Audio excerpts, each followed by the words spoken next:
Hello friends, welcome back to my channel. সবাই কেমন আছো? আশা করি সবাই খুব ভালো আছো। আমিও খুব ভালো আছি। তো আজকে চলে এলাম আবার তোমাদের সামনে একটা ছোট মিনি ব্লগ নিয়ে। আজকে যে বিষয়টা নিয়ে ব্লগিং করেছি, আহ, মানে সকলেরই এই মুহূর্তে, অন্তত কলকাতাবাসীর সকলেরই জানা, যারা দূর দূরান্ত থেকে জেলায় আছো, তারাও কিন্তু বহু মানুষ আছে এই নির্দিষ্ট কয়েকটা দিনের জন্য সারা বছর ধরে অপেক্ষা করে থাকে। হ্যাঁ, ঠিকই ধরেছ। আমি বলতে চাইছি কলকাতা বইমেলা 2025। এবার কলকাতা বইমেলা 48তম বর্ষ ছিল এবং প্রতিবারের থেকে এবছর কিন্তু দুটো দিন আমার হিসাবে বইমেলা কম হয়েছে। অন্যান্যবার 14 দিন করে হয়, তো এবছর দেখলাম 12 দিন টোটাল হলো। তো যাই হোক, লোকেশানটা তোমরা সবাই জানো যে কোন জায়গায় অনুষ্ঠিত হয়েছিল। একদম সল্টলেক সেন্ট্রাল পার্ক যেখানটা, সেখানে এখন মেট্রোতেও অ্যাভেলেবিলিটি হয়ে গেছে অনেক। যারা শিয়ালদা থেকে আসতে চাইছো তারা শিয়ালদা থেকে চলে আসতে পারবে একদম মেট্রো করুণাময়ী থেকে নেমেই একদম সামনে, ওয়াকিং ডিস্টেন্স 1 মিনিটস। তো এখানে মানে বই পোকা যারা, বই প্রেমী যারা, তাদের কিন্তু একেবারে মানে স্বর্গ বলা যেতে পারে। স্বর্গ। নিজের পছন্দের লেখককে সামনাসামনি দেখা, তাদের পছন্দের বই তো সারা বছর পড়া হয়, কিন্তু নিজের পছন্দের লেখককে সামনাসামনি দেখা, নিজের পছন্দের চিত্রশিল্পীকে সামনাসামনি পেন্ট করতে দেখা, এই জিনিসের প্রতি যাদের আকর্ষণ আছে তারাই জানবে এটার মূল্য কী। আমি যদি নিজের কথা বলি তাহলে এটুকু বলতে পারবো যে আমি কিন্তু প্রচণ্ড বই পোকা মানুষ। মানে আমি পড়ার বইয়ের কথা বলছি না, বাট গল্পের বই, যে কোনো ধরনের ক্রাইম থ্রিলার বলো বা হরর স্টোরি বলো, আমার কিন্তু পড়তে বেশ লাগে। তো আহ, বিভিন্ন কাজে ব্যস্ত হয়ে যাওয়ার জন্য সেই অভ্যেসটা কিন্তু বেশ কেটে গেছিলো। কিন্তু এই বই পড়ার অভ্যেসটা আমি বইমেলায় গিয়ে যেটা বুঝলাম, সেটা হচ্ছে একদম ছাই চাপা আগুনের মতো। মানে ধিক ধিক ধিক ধিক করে জ্বলতেই থাকে। কোনো না কোনো সময় সেটা ঠিক বেরিয়েই আসে। তো যাই হোক, বেশ কিছু পছন্দের আমার বই সেগুলো কিনেছি। এবং এবারে যতটুকু ইনফরমেশান আমি পেয়েছি, সেই হিসাবে আমি বলতে পারি যে এই টোটাল 12 দিনে 25 কোটি টাকার কিন্তু বই বিক্রি হয়েছে কলকাতা বইমেলা থেকে। 12 দিনে 25 কোটি টাকার বই বিক্রি হয়েছে শুধুমাত্র কলকাতা বইমেলা থেকে। তো তোমরা বুঝতেই পারছো মানে এটা কতটা বিশাল একটা ব্যাপার। এবং সংশ্লিষ্ট অধিকর্তারা মনে করছিলেন যে এবছর যদি আরও 2 দিন এক্সটেন্ড করা হতো, অলরেডি 12 দিনে 25 লক্ষ লোক কিন্তু সমাগম হয়েছিল কলকাতা বইমেলায়। তো তারা এক্সপেক্ট করছিলেন যদি আর 2 দিন হতো তাহলে কিন্তু সংখ্যাটা 30 লক্ষের কাছাকাছি চলে যেত। এবং আমার একটা জিনিস শুনে বা জেনে খুব অবাক লাগলো। মালদার এক স্কুল টিচার, স্কুলের শিক্ষক, তিনি কিন্তু একাই 8 লক্ষ টাকার বই একা কিনেছে। এবং সেটা হচ্ছে বেশ একটা হইচই ফেলে দেওয়ার মতো ব্যাপার কলকাতা বইমেলায়।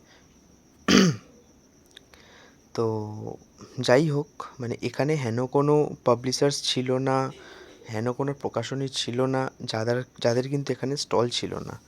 এবং এছাড়াও বিভিন্ন রকম, শুধু যে বই তা না, খাওয়া দাওয়া, ঘোরা, আড্ডা, মজা, গান বাজনা, বিভিন্ন সঙ্গীত শিল্পীদের প্রোগ্রাম, এগুলো তো ছিলই। সাথে কিন্তু এত বড় জায়গা হওয়ার জন্য মানে তোমাদের ঘন্টা 2 4 5 সময় কোথা থেকে চলে যাবে তোমরা কিন্তু নিজেরাও বুঝতে পারবে না। এবং সবচেয়ে বড় কথা, এই টোটাল প্রোগ্রামটায় যাদের মানে অবদান অনস্বীকার্য, তারা হলে প্রথমেই বিধাননগর পুলিশ কমিশনারেট। তারা যে পরিমাণ দক্ষতার সাথে টোটাল এত পরিমাণ মানুষের ভিড়, যানজট, ট্রাফিক সামলেছেন তা এক অর্থে অনবদ্য। কোনো জায়গায় কিন্তু বইমেলার জন্য যে এক্সট্রা জ্যাম রাস্তায় খুব একটা পোহাতে হয়নি। এবং তাছাড়াও ফায়ার ব্রিগেডের মানে কর্মীরা সারাক্ষণ কিন্তু প্রচণ্ড অ্যাক্টিভলি ছিল টোটাল কলকাতা বইমেলা পুরো চত্বরটায়। এবং কিছু কিছু জায়গায় আমি বই কেনার জন্য এত লাইন দেখেছি, দেখে কলকাতায় বড় বড় দুর্গাপুজোর কথা মনে পড়ে যাচ্ছিল, যে সেখানে ঠাকুর দেখা, প্যান্ডেল দেখার জন্য এরকম লাইন মানে হয়ে থাকে। তো যেটা দেখা সত্যি চোখের জন্য খুব মানে সুখের আর কি, সত্যি কথা বলতে। তো যাই হোক, আমরা তো গেছিলাম, বেশ খানিকক্ষণ সময় কাটিয়েছি, বই কিনেছি, আড্ডা ইয়ার্কি, সাথে ঘোরা প্রচুর পরিমাণে, বেশ সুন্দর সময়টা কাটিয়েছিলাম। মোটামুটি কোথা থেকে যে 4-5 ঘন্টা সময় চলে গেল বুঝে উঠতে পারিনি। তো সারা বছর অপেক্ষা করে থাকি এই কয়েকটা দিনের জন্য, যেখানে আর কি নিজের মতো করে কিছুটা সময় স্পেন্ড করা যায়।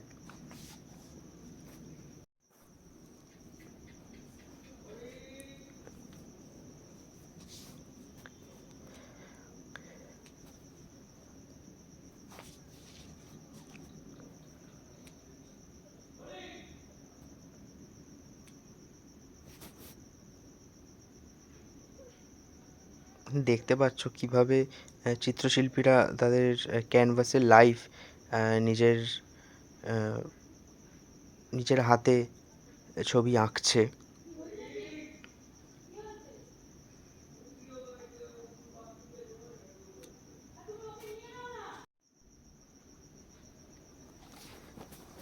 তো আমার চ্যানেলে তোমরা যারা যারা নিয়মিত অ্যাক্টিভ থাকো, যারা আমার ভিডিওগুলো দেখো, কমেন্ট করো, লাইক করো, তাদেরকে অসংখ্য ধন্যবাদ। এবং তোমরা কিন্তু এটা জানাবে যে এই ধরনের টপিকের ওপর ছোটো ছোটো ভিডিওগুলো তোমাদের দেখতে কেমন লাগে।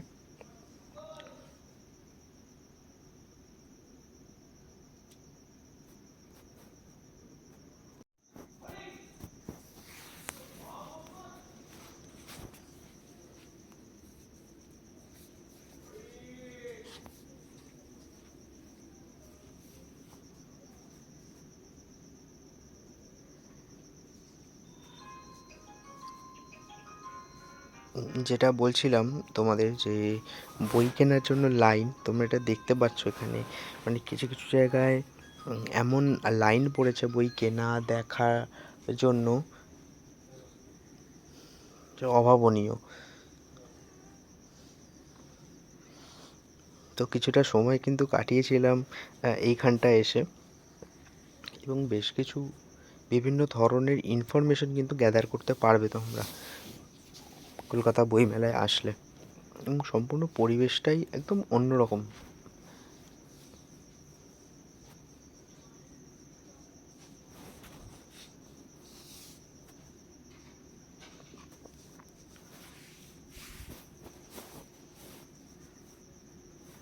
তো আমরা তো বইমেলায় বেশ কিছুটা সময় কাটিয়েছিলাম। ফায়ার ব্রিগেডের নিজস্ব যে ক্যাম্প ছিল, তো সেখানে তারা বোঝানোর চেষ্টা করছিল যে কীভাবে নিজেদের মানে সামান্য কিছু প্রয়োজন প্রয়োজনীয় আর কি জিনিস বাড়িতে মজুত রেখে কোনো এমার্জেন্সি কোনো ঘটনাকে, মানে বিশেষ করে আগুন লাগা থেকে নিজেদের কীভাবে প্রোটেক্ট করা যায়, খুব সামান্য একটু কেয়ারফুলি হ্যান্ডেল করলে। তো সেখানে কিন্তু আমরা বেশ কিছুটা সময় স্পেন্ড করেছিলাম, অনেক কিছু জানতে পেরেছি। তো এখানে যারা যারা ছিল, চেষ্টা করেছি মোটামুটি সমস্ত কিছু বইমেলাটা কভার করার, তবে আমি পুরোটা ঘুরে দেখতে পারিনি সময়ের অভাবে। যারা যারা ভিডিওটা দেখলে তাদেরকে অসংখ্য ধন্যবাদ। পাশে